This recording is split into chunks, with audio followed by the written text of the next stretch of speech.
This man has to have 12 peas on his plate whenever he eats steak. They must be perfectly arranged. When a friend reaches over and takes one, the perfectly arranged peas get messed up. He immediately loses his temper and totally loses interest in the steak.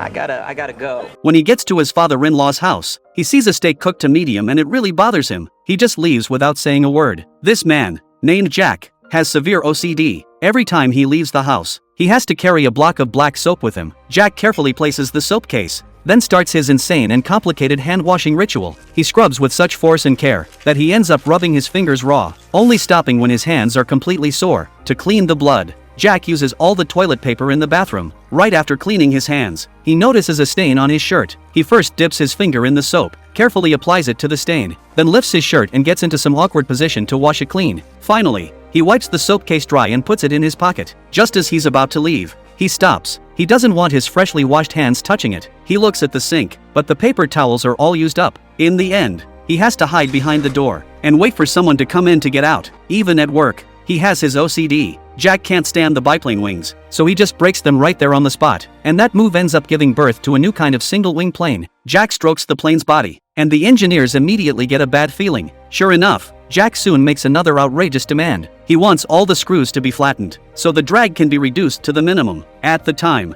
this was basically impossible, but the engineers agreed to try. After relentless effort, they finally made a technological breakthrough. Looking at the flawless body of the plane, Jack is very satisfied. His crazy ideas slowly start to form. Jack decides he wants to fly it himself, but the first flight is always risky. The engineers warn him not to push for speed, but Jack doesn't really care. The moment he sits in the cockpit, it feels like the plane that will change history is finally born.